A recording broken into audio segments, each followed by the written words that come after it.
नमस्कार। पिछले एपिसोड में मूल अधिकार स्वतंत्रता का अधिकार अनुच्छेद 19 से 22 में थोड़ा-सा रह गया था, जो हम इस एपिसोड में कंटिन्यू करेंगे। साथ ही 2 नए मूल अधिकार शोषण के विरुद्ध अधिकार अनुच्छेद 23 से 24 और धार्मिक स्वतंत्रता का अधिकार अनुच्छेद 25 से 28 पढ़ेंगे। शिक्षा का अधिकार। राज्य 6 वर्ष से 14 वर्ष तक की आयु वाले सभी बालकों के लिए निःशुल्क और अनिवार्य शिक्षा देने का ऐसी रीति में जो राज्य विधि द्वारा अवधारित है उपबंध करेगा। कुछ दशनाओं में गिरफ्तारी और निरोध से संरक्षण।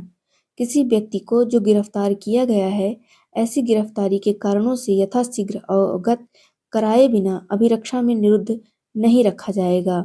या अपनी रुचि के विधि व्यवसायी से परामर्श करने और प्रतिरक्षा कराने के अधिकार से वंचित नहीं रखा जाएगा।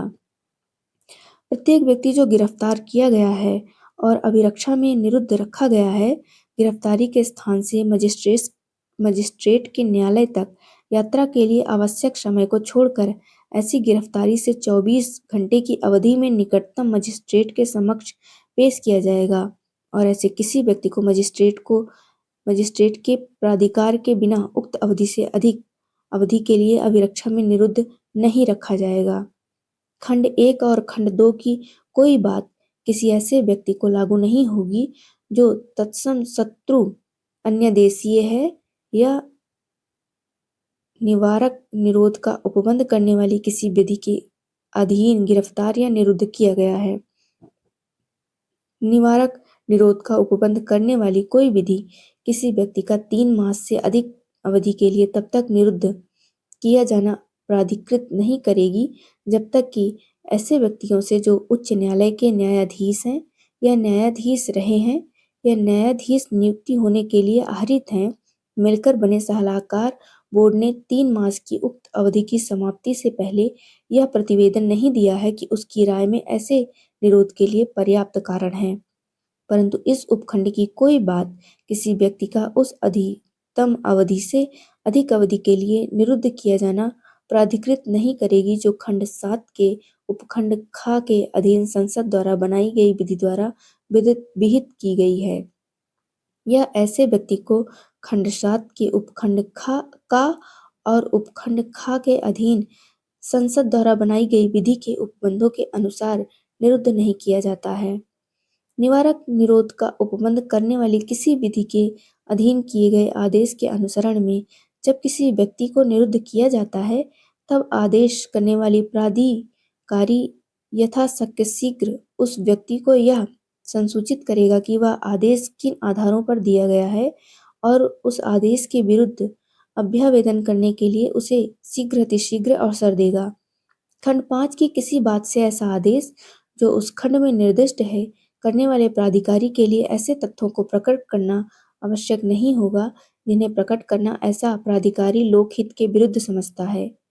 संसद विधि द्वारा विहित कर सकेगी कि किन परिस्थितियों के अधीन और किन वर्ग या वर्गों के मामलों में किसी व्यक्ति को निवारक निरोध का उपबंध करने वाली किसी विधि के अधीन 3 मास से अधिक अवधि के लिए खंड 4 के उपखंड का के उपबंधों के अनुसार सलाहकार बोर्ड की राय प्राप्त किए बिना निरुद्ध किया जा सकेगा। किसी वर्ग या वर्गों के मामलों में कितनी अधिकतम अवधि के लिए किसी व्यक्ति को निवारक निरोध का उपबंध करने वाली किसी विधि के अधीन निरुद्ध किया जा सकेगा और खंड 4 के उपखंड का के अधीन की जाने वाली जांच में सलाहकार बोर्ड द्वारा अनुसरण की जाने वाली प्रक्रिया क्या होगी। शोषण के विरुद्ध अधिकार। मानवता के दुर्व्यापार और बलात्श्रम का प्रतिषेध। मानव का दुर्व्यवहार और बेगार तथा इसी प्रकार अन्य बलात्श्रम प्रतिषिद्ध किया जाता है और इस उपबंध का कोई भी उल्लंघन अपराध होगा जो विधि के अनुसार दंडनीय होगा। इस अनुच्छेद की कोई बात राज्य को सार्वजनिक प्रयोजनों के लिए अनिवार्य सेवा अधिरोपित करने से निवारित नहीं करेगी। ऐसी सेवा अधिरोपित करने में राज्य केवल धर्म, मूलवंश, जाति या वर्ग या इनमें से किसी के आधार पर कोई भी भेद नहीं करेगा। कारखानों आदि में बालकों के नियोजन का प्रतिषेध। 14 वर्ष से कम आयु के किसी बालक को किसी कारखाने या खान में काम करने के लिए नियोजित नहीं किया जाएगा या किसी अन्य परिसंकटमय नियोजन में नहीं लगाया जाएगा। धर्म की स्वतंत्रता का अधिकार। अंतःकरण की और धर्म के अबाध रूप से मानने, आचरण और प्रचार करने की स्वतंत्रता।